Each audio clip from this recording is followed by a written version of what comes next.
SUV wave is on the rise, and this body style is expected to remain the favorite of most customers, at least for the foreseeable future. Therefore, OEMs of all kinds, big or small, well-established or new players in the Indian passenger vehicle market, are trying to tap this wave better. And among them is French carmaker Citroën, which is part of the Stellantis Group.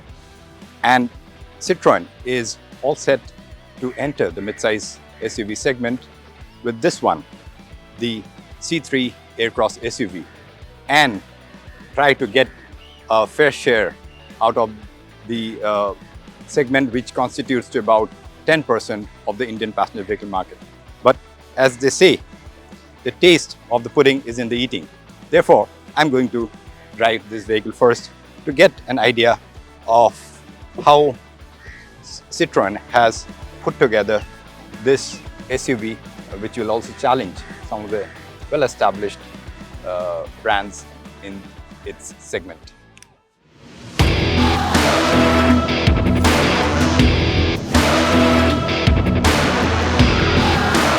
A vehicle makes the first impression on the consumer's mind with its looks. The Citroën C3 Aircross's fascia makes a good effort in this regard.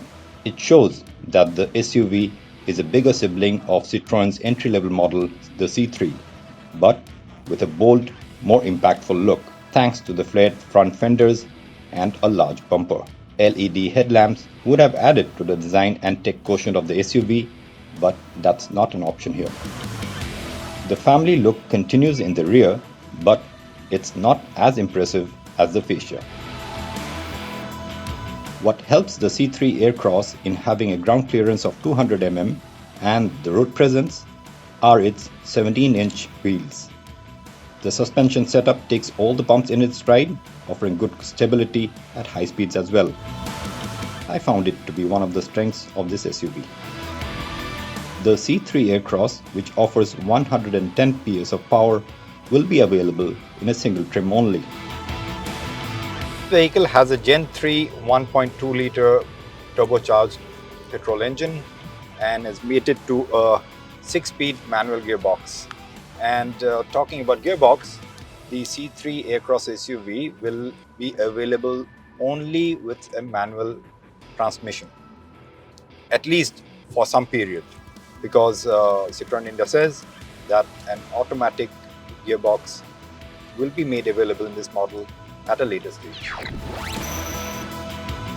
With the high ground clearance and an approach angle of 20.5 degrees and departure angle of 25 degrees, the C3 Aircross is capable of taking a little more than just bad roads, though it's not meant for serious off-roading.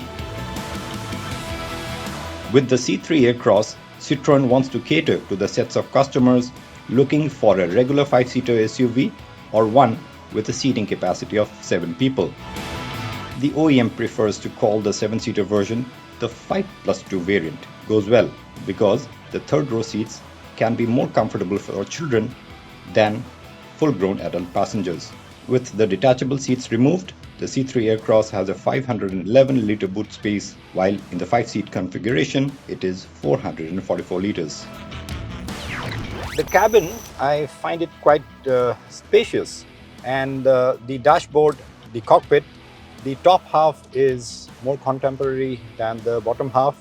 Here you get a 10.2-inch infotainment system, a 7-inch digital TFT cluster, and the bottom half is, as you can see, less frills, no bells and whistles.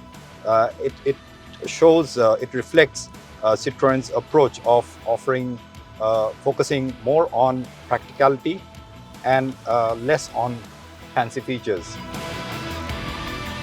The C3 Aircross is the third model in Citroën's modular C3 platform, designed and developed in India.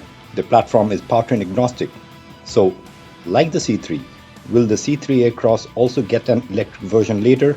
Won't be surprising to see one. But the focus now for Citroën India, which sold a little over 9,000 vehicles during the last financial year, is to build its brand and market presence to a respectable level. Indeed, a lot rides on the C3 Aircross.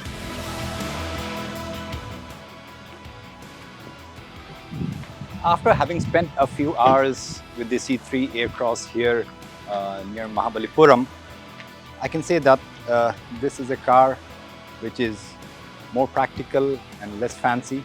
Therefore, it would perhaps appeal more to customers who are guided more by their head than their heart.